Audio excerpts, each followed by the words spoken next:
आज हम बात करने वाले हैं ड्रामा बैकस्ट्रीट रूकी के एपिसोड नंबर 9 के बारे में, जिसकी शुरुआत एक मेस्मराइजिंग मोमेंट से होती है जहां पर योंजो सैड बुल को डाह्यून के घर में देख लेती है। फिर डाह्यून के मॉम सबको डिनर पे इनवाइट करने के लिए कहते हैं, पर योंजो आधे में ही वहां से उठकर चली जाती है। फिर डाह्यून उसको मनाने की काफ़ी कोशिश करता है, पर वो उसकी बात बिल्कुल नहीं मानती और अपने घर चली जाती है। अब सैड बुल डाह्यून के फादर के साथ मिलकर डिनर कर रही है, जहाँ पे वो डाह्यून के बारे में डिस्कस करते हैं। अगले सुबह डाह्यून योंजो के घर जाता है, पर योंजो अपने घर में नहीं रहती, तो उसके मॉम से मिलकर कहता है कि उसके और योंजो के रिलेशन बीच में वो बिल्कुल अपना टांग ना अड़ाएं, जिसकी रिप्लाई योंजो के मॉम एक डेविलिश वे में हाँ कर देती हैं। अब दिखाया जाता है कि डाह्यून के मॉम को एक बड़े क्लाइंट से इंश्योरेंस पॉलिसी का कॉल आता है। फिर पता लगता है कि वो क्लाइंट कोई और नहीं बल्कि योंजो की मॉम है, पर यह बात डाह्यून के मॉम को पता नहीं है कि वो असल में योंजो की मॉम है करके। फिर वो दोनों कुछ ऐसे ही बातें करते हैं। कन्वीनियंस स्टोर में डाह्यून को कॉल आता है कि एक आदमी बीमार हो चुका है उसके दुकान के सॉसेज को खाकर, और उसे कंपेंसेशन में $3000 चाहिए, वरना वो पुलिस को कंप्लेन लिखवा देगा।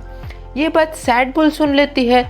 फिर हमें पता लगता है कि उस आदमी ने इंटेंशनली एक्सपायर्ड सॉसेज उठाया था जब डाल्सिक स्टोर में काम कर रहा था। अब हमें दिखाया जाता है कि योंजो के मॉम डाह्यून के फादर को भी छोड़ते नहीं और उन्हें अपना ड्राइवर बना लेते हैं। इससे तो आपको पता ही लग गया होगा कि योंजो के मॉम आखिर कर क्या रहे हैं। और इन सब के बीच डाल्सिक और क्योम्बी भी एक दूसरे से थोड़े और करीब आ रहे हैं। अब ऑफिस में योंजो को डाह्यून के उस सॉसेज वाले इंसिडेंट को देखने का टास्क मिलता है। सैड बुल हॉस्पिटल जाती है उस आदमी से मिलने जिसने डाह्यून से पैसे मांगे थे, और साथ में उसके साथ डाल्सिक भी होता है, पर एक डिफरेंट गेटअप में।